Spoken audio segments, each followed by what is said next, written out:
기도하겠습니다. 나의 반석이시여 우리의 구원이신 하나님, 오늘 지각에 뛰어난 하나님의 평강이 그리스도 예수 안에서 우리의 마음과 생각을 지키심을 믿고 감사와 영광합니다. 사랑의 하나님, 이 시간 우리가 함께 모여 예배 드릴 수 있게 해주시기 감사합니다. 저희에게 날마다 위로를 주시고 우리와 함께하여 주시는 하나님의 은혜를 생각해봅니다. 사람이나 세상의 어떤 것으로도 나의 문제를 해결할 수 없음을 오직 하나님을 나의 구원자로 바라보게 하시고 우리의 문제를 하나님께 구하게 하여 주시옵소서. 우리로 하여금 하나님을 찾고 의지하게 하신 은혜에 감사합니다. 이 시간 제자교회를 위해 기도합니다. 이곳에 주님의 교회를 세워주셨사오니 성령의 뜨거운 역사가 늘 강하게 역사하는 제자교회가 되게 하시고 부르짖는 기도마다 응답받는 축복의 현장이 되게 하시옵소서. 영원 유언의 사명 또한 잘 감당할 수 있는 제자교회가 되게 하여 주시옵소서. 오늘 말씀을 전해주실 목사님이 항상 생명처럼 하게 해 주시옵고 이 모든 말씀 주 예수 그리스도의 이름으로 기도합니다. 아멘.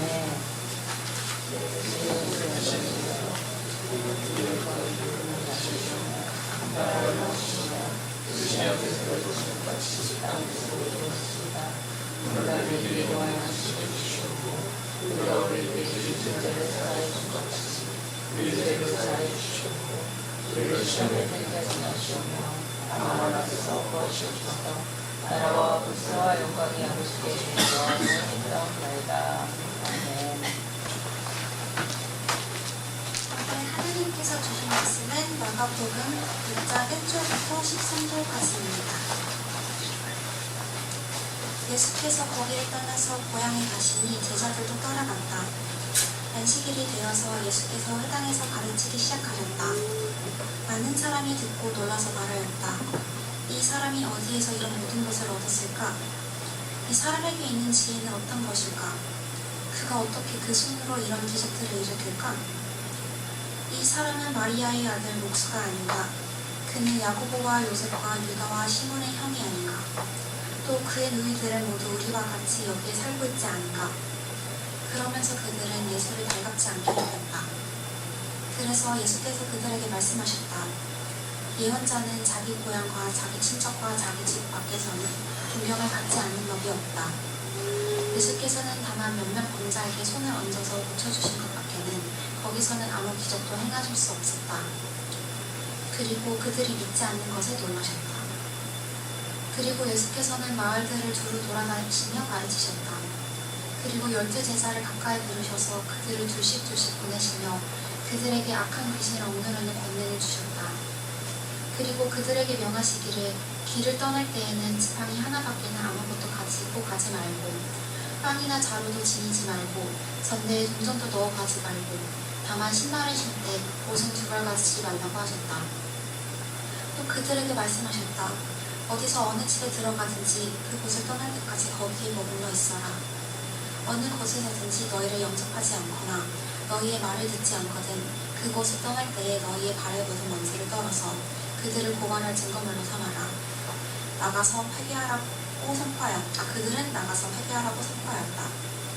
그들은 많은 귀신을 쫓아내며 수많은 병자에게 기름을 발라서 병을 고쳐주었다. 이는 하나님의 말씀입니다. 하나님께 감사합니다. 우리 주 예수 그리스도의 은혜와 평안이 이 시간 우리 모두와 함께 하시기를 기원합니다. 요즘 새벽 기도에서 시편 37편을 묵상을 하고 있습니다. 시편 37편의 묵상 내용 중에서 지난 토요일날 묵상을 했던 부분이 선과 악이 함께 있을 때 우리가 어떻게 해야 되는가라고 하는 그 문제였습니다. C.S. 루이스라고 하는 그 작가가 있습니다. 영국의 유명한 작가이기도 하고 신학을 변증하는 변증가이기도 하죠. 그리고 그의 많은 소설들이 영화를 만들어져서 이제 많은 사람에게 사랑을 받기도 했는데 그가 쓴 책 중에 스크루테이프의 편지라고 하는 책이 있습니다. 사실 신문에 계속해서 연재되던 31개의 그 기고문을 책으로 묶어서 나온 그 작은 책인데, 그 얇은 책이 처음에는 사람들에게 그렇게 큰 인기를 끌지 못했습니다. 하지만 그것이 세월을 지나면서 아직까지도 21세기에 들어선 요즘까지도 많은 사람들에게, 특히 그리스도인들에게 자신의 신앙을 돌아보게 하고, 또 그리스도인이 아닌 사람들에게는 하나님의 복음을 전하는 귀한 책으로 전해지고 있습니다. 스크루테이프라고 하는 악마 중에 한 대장쯤 되는 사람이 자기의 조카인 시참악마 워무드에게 보내는 편지의 형식으로 쓰여진 이 내용을 보면은 스크루테이프가 워무드에게 여러 가지 지시를 합니다. 워무드가 관리하는 환자가 있어요. 그 환자라고 하는 것을 그들은 환자라고 부르지만, 악마들은 이제 환자라고 하지만 사실은 그 사람들은 그리스도인이지. 그 그리스도인들이 어떻게 살아가면서 그리스도인의 길에서 벗어나게 할까를 계속 스크루테이프가 워무드에게 지시를 하고, 워무드는 그것을 실천하려고 합니다. 그 중에서 이제 포인트가 되는 것이, 스크루테이프가 워무드에게 지시한 것 중에 하나가 너의 환자가 집중하지 못하도록 해라. 무엇을 생각하지 못하도록 해라. 질문하지 못하도록 해라. 생각과 질문을 막아라 라는 겁니다. 사람이 무언가를 생각하기 시작하고, 특히 과학에 대해서 생각하다 보면은 과학이 해결하지 못하는 부분이 있고, 그러다 보면은 신을 생각하게 될 것이다. 그것 때문에 그들이 생각하는 것을 멈추게 해라. 그리고 그들이 질문하지 못하게 해라. 질문을 하다 보면 계속해서 신에 대한 질문에 이르게 되기 때문에 그렇게 하지 못하게 해라 라고 하는 것이 그 스크루테이프의 주문이었죠. 근데 결국 결말에서는 그 워무드가 관리하던 그 사람이 그리스도를 자신의 주로 고백하면서 세상을 떠나는 것으로 해서 스크루테이프와 워무드가 실패하는 것으로 결론이 칩니다. 시편 37편에도 선과 악이 공존했을 때 우리가 어떻게 할 것인가 라고 하는 그 이야기를 집중적으로 하고 있는데, 선과 악이 여러분 앞에 동시에 펼쳐집니다. 여러분은 어떻게 하시겠습니까? 선한 일이 있고 또 악한 일이 있다. 여러분의 초점은 어떤 쪽으로 먼저 맺혀집니까? 선한 일을 먼저 생각하십니까? 아니면은 악한 일에 먼저 집중하십니까? 시편의 기자는 선한 일에 먼저 집중해라 라고 이야기합니다. 악을 바라보지도 말고 생각하지도 말라고 이야기합니다. 왜냐하면은 악에 우리가 집중하게 되면은 선한 일을 해야 되는데, 악에 집중해서 악한 일을 보고 저런 일을 왜 일어날까? 너무 마음이 아프다? 너무 화가 난다? 이렇게 하다 보면 막상 선한 일을 해야 될 때 우리가 선한 일을 할 힘을 다 소진해버린 결과가 되기 때문에, 바로 그 부분에 시편 기자는 집중을 해서 이렇게 얘기하는 겁니다. 선한 일에 집중하십시오. 그리고 악한 일에는 눈길을 주지 마십시오. 이렇게 이야기하는 것입니다. 사실 선과 악 중에서 선한 것을 보라고 자꾸 이야기하는 것이 어떻게 보면은 많은 사람들이 이야기하는 긍정주의, 긍정의 힘 이런 것이라고도 얘기할 수 있지만, 사실 그것과는 거리가 먼 것입니다. 선과 악 중에서 선한 것에 힘을 쏟아야지 우리가 우리의 모든 에너지를 하나님의 그 선하신 일에 쏟을 수 있다는 것을 우리가 기억해야 되는 것이죠. 오늘 우리는 예수께서 고향에 가셨을 때의 일을, 사건을 읽게 되었습니다.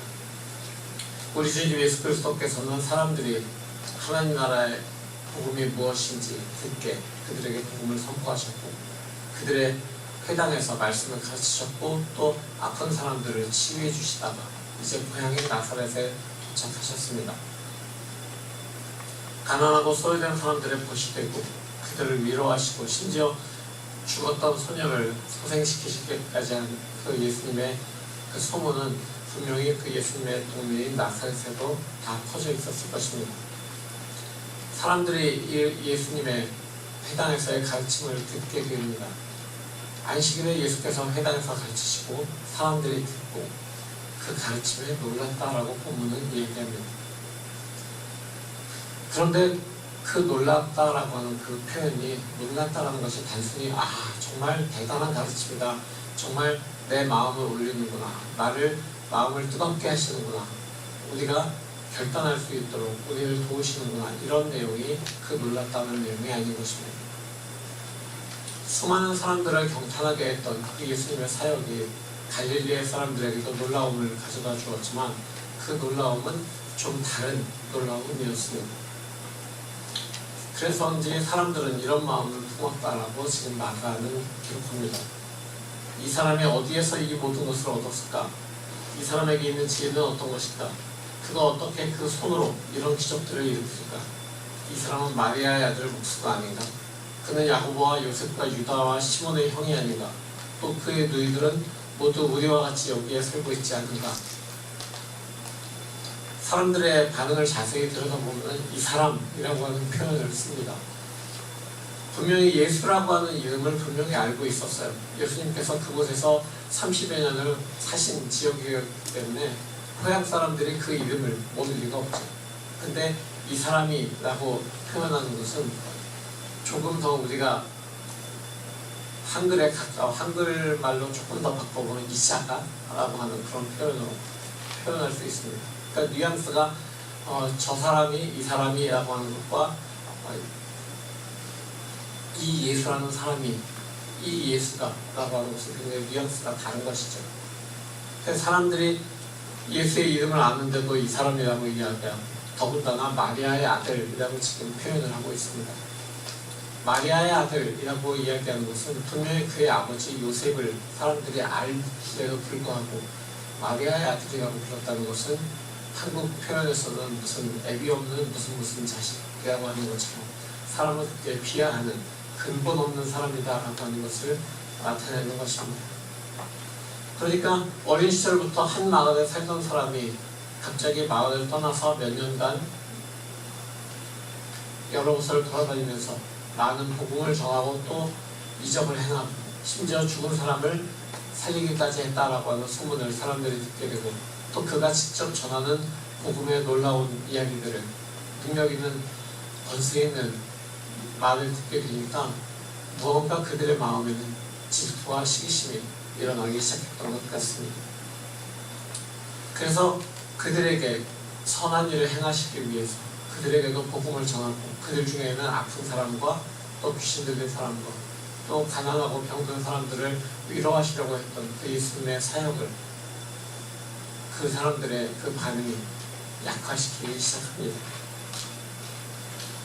태어날 때부터 신분이 정해져 있는 그런 사회에서 그런 1세기 유대 지역에서 혈통이 의심스러운 나사렛 사람 예수가 어떤 지도자와 같은 역할을 한다는 것은 사실 거의 불가능했습니다. 예수와 같은 처지의 사람이 신분이나 교육을 넘어서서 권위 있는 말씀을 전하는 것도 많은 무리를 끌고 다니는 리더의 역할도 불가능하고 더더욱 메시아로 불리는 것은 불가능하다라고 마을 사람들은 지금 생각하고 있는 것입니다. 그래서 이제 마가는 예수님께서 다른 곳에서처럼 사역을 펼치시지 못했다라고 기록하고 있습니다. 다만 몇몇 병자에게 손을 얹어서 고쳐주신 것 외에는 거기서 아무런 기적도 행하실 수 없었다라고 적고 있습니다. 또한 예수께서 그들이 믿지 않는 것에 대해서 놀라셨다라고 이야기하고 있습니다.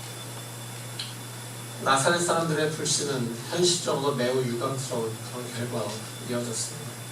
그들에게 치유의 기회, 회복의 기회가 왔음에도 불구하고 그들은 그것을 선택하지 않았다는 것입니다. 그래서 예수께서 몇몇 병자들만 고치실 수 있었다라고 하는 기록을 남긴 것입니다. 이 사건을 통해서 나타난 진실은 현대를 살고 있는 21세기를 살고 있는 우리도 비슷한 상황에 놓인다라는 것을 이야기해 줍니다. 우리는 그리스도인으로 불립니다.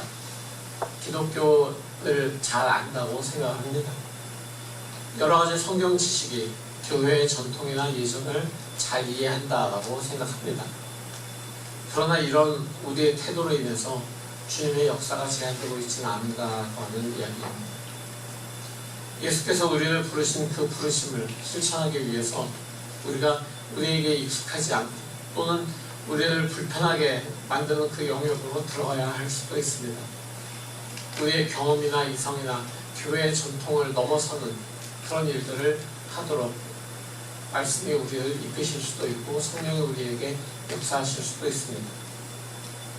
그런데 우리가 우리를 이끄시는 그 성령의 이끌림을 거부하고 우리의 손을 더럽히기 싫어하고 우리의 발을 더럽히기 싫어하는 그런 결과로 이어지는 일이 있지 않은가라는 것을 우리가 이 이야기를 통해서 생각해 봐야 되는 것입니다. 복음의 부르심이라고 하는 것을 우리는 들어왔습니다. 그리고 그 복음의 부르심을 우리가 응답하는 삶을 살아가는 그리스도인으로 지금 이 자리에 있습니다. 그러나 복음의 부르심이라고 하는 것은 안정된 곳에 머물러라라고 하는 것이 아닙니다. 정체되어 있는 것보다는 움직이는 것을, 안정되어 있는 것보다는 변화를, 쇠퇴하는 것보다는 성장을 선택하라라고 하는 것이 바로 복음의 부르심입니다. 그래서 우리는 우리 자신을 포함한 모든 사람들이 성장하고 변화하는 것을 거부하지 말아야 됩니다. 우리 자신의 성장과 변화를 넘어서서 우리 주변에 있는 사람들이 성장하고 변화하는 것을 계속해서 격려하고 지지해 줘야 됩니다. 좁고 고정된 정체성이 아니라 호기심과 기쁨, 설레임으로 새로운 것을 기대하는 그런 낯선 여정을 향해서 계속 우리의 발걸음을 옮겨야 되는 것입니다. 우리는 스스로가 정말 그렇게 살고 있습니까? 다른 사람들이 그렇게 할 수 있도록 돕고 있습니까? 아니면 우리는 작고 연약하고 우리는 깨어졌고 상처도 많고 그렇기 때문에 우리는 많은 자격이 불충분해, 우리는 그리고 많이 실패를 했기 때문에 우리는 그 일하기에 좀 불가능한 것 같아 라고 생각하고 있지는 않습니다. 개인으로만이 아니라 공동체적으로도 이 질문은 꼭 질문되어야 될 것입니다. 우리 주님은 자신의 길에 머물지 않으셨습니다. 안정된 상황에 머물지 않으셨습니다. 한 곳에 머물지 않고 계속해서 움직이시면서 복음을 전하셨습니다. 이에 대해서 가장 유일하고 확실한 증거가 성육신입니다. 하나님은 창조에 머물지 않고 모든 것을 그냥 창조해 놓고 바라보시는 것이 아니라 피조물들의 생육하고 번성할 수 있도록 계속해서 영원한 하나님 나라에 거할 수 있도록 관심을 가지고 계셨습니다. 하나님을 거역하고 떠난 사람들을 돌아오도록 하기 위해서 그 사랑을 아끼지 않고 계속해서 우리에게 말씀을 통해 전해 주셨습니다. 사람들이 그 이야기를 듣지 않자 그것을 전하기 위한 마지막 수단으로 하나님의 아들이신 예수 그리스도가 사람의 몸으로 이 세상에 오셔서 우리에게 구원의 길을 알려주셨고 십자가에서 그 구원을 완성하셨습니다. 또한 십자가에 달려 죽으셨던 예수께서는 부활하셨고 하늘로 올라가시면서 우리에게 약속하신 하나님의 영 성령을 보내주셔서 지금도 우리 가운데 살아 역사하실 수 있도록 해주셨습니다. 바로 하나님의 영, 살아계신 성령 하나님이 지금도 우리와 함께 계시고 지금 이 순간에도 우리에게 주님의 길을 따르라라고 하는 그 말씀을 우리에게 전해주고 계십니다. 고향 사람들에게 받은 냉대와 차별에 상관없이 예수께서는 자신의 제자들을 둘씩 짝지어서 여러 마을로 보내십니다.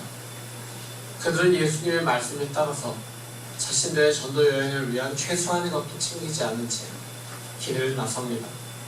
하지만 그들에게 우리 주님은 악한 귀신을 물리칠 수 있는 그런 권능을 부여하십니다. 예수의 제자들은 나가서 사람들에게 회개하라 라고 선포했습니다. 그들이 또한 많은 귀신을 쫓아냈고 수많은 병자에게 기름을 발라서 병을 고쳐주었습니다. 예수님의 고향인 나사렛에서 고향 사람들의 냉소와 피우승으로 인해서 제한되었던 복음의 능력이 그곳에서 묶이지 않고 예수와 그 제자들을 통해서 더 넓은 지역으로 전파되었다라고 하는 것을 오늘 본문의 뒷부분은 정확하게 이야기해주고 있습니다. 오늘의 말씀을 정리해봅니다. 우리 하나님은 우리 생각으로, 우리의 경험이나 이성이나 전통으로 제한되는 분이 아닙니다. 말씀이신 주님은 이 모든 것을 뛰어넘어서 모든 듣는 사람들에게 그 생명의 말씀을 듣고 받아들이는 사람들에게 역사하십니다. 바라기는 나사렛 사람들도 마음을 열고 주님을 받아들였게 되고 그 복음에 응답했기를 바랍니다. 아직도 그리스도 예수의 복음을 듣지 못한 21세기에 살아가는 많은 사람들에게도 바로 예수 그리스도의 복음이 전해지기를 기원합니다. 그 생명의 복음 전해지기를 기원하는 것입니다. 이 일을 위해서 우리 각자가 부르심을 받았습니다. 우리 제자 공동체가 부르심을 받았습니다. 성령 하나님이 우리와 함께 하시기 때문에 우리에게는 한계가 없습니다. 우리의 생각을 뛰어넘는 하나님의 역사에 우리가 동참하게 된 것입니다. 날마다 우리의 삶 속에서 하나님의 말씀을 묵상하고 또 적용하면서 선한 일에 힘쓰는 우리 모두가 되기를 우리와 함께 하시고 우리의 능력 되시는 예수 그리스도의 이름으로 축원합니다. 오늘 이 말씀을 가지고 우리가 잠시 묵상하면서 기도하기를 원합니다. 이 말씀의 씨앗을 우리에게 심기를 원합니다. 주님, 이제 우리에게 말씀을 통해서 모든 것을 뛰어넘는 그 복음의 한계가 없음을 계속해서 움직이는 복음을 우리에게 보여주셨으니 그 복음의 능력을 우리가 세상에 전하고 주님의 사랑으로 살 수 있도록 우리 안에서 역사해 주십시오. 이렇게 기도하며 나가겠습니다. 다 같이 기도합니다. 우리를 사랑하시는 주님께서 우리에게 복음을 전해주시기 위해서 인간의 몸으로 이 세상에 오심을 인하여서 우리가 구원받았습니다. 이 시간 다시 한번 주님께 감사와 영광을 올려드립니다. 우리의 날마다의 삶이 우리 자신의 한계를 바라보지 않게 하시고 우리 주변의 상황만을 바라보고 그것에 제한되지 않게 우리의 눈을 열어주시옵소서. 우리의 마음을 열어주시고 우리의 손과 발이 주님의 복음의 부르심에 합당하게 계속해서 움직여 나가는 그런 귀한 복음의 손과 발 될 수 있도록 우리와 함께하여 주시옵소서. 우리가 함께 머무르는 그 복음을 가진 그 신앙이 아니라 한계를 뛰어넘는 우리의 부르심에 합당한 움직이는 그 복음의 능력을 가지고 계속해서 우리의 삶을 살아나가고 우리 주변의 사람들에게 복음을 전하는 그리고 전도와 선교에 힘쓰는 그런 귀한 우리의 삶이 될 수 있도록 주님 우리의 발걸음을 인도하여 주시옵소서. 우리가 우리 자신만을 바라보고 우리의 제한된 것을 바라보는 것이 아니라 더 넓은 세계를 바라보고 주님이 지으신 온 세상을 향하여 주님의 그 아름다운 사랑의 복음을 생명의 복음을 전하는 귀한 주님의 제자들 될 수 있도록 귀한 공동체 될 수 있도록 주님 우리와 함께하여 주시고 우리 안에서 역사하여 주시옵소서. 그렇게 하실 주님의 이름을 찬양합니다. 예수 그리스도의 이름으로 기도합니다. 아멘. 성도 여러분, 예수께서는 고향 사람들의 의심과 시기 속에서도 온 세상을 향한 복음의 기쁜 소식을 멈추지 않고 전하셨습니다. 그 사랑의 사역에 우리도 동참하도록 부름받았음을 잊지 마십시오. 내 주변의 상황과 시선에 의해 복음 전파의 사명이 멈추지 않도록 주님의 부르심을 살아내겠습니다. 나의 필요보다 복음 전파에 우선순위를 둘 때 주님이 우리를 부르심을 믿고 이 사랑 전하겠습니다. 주여 우리를 도우소서. 아멘.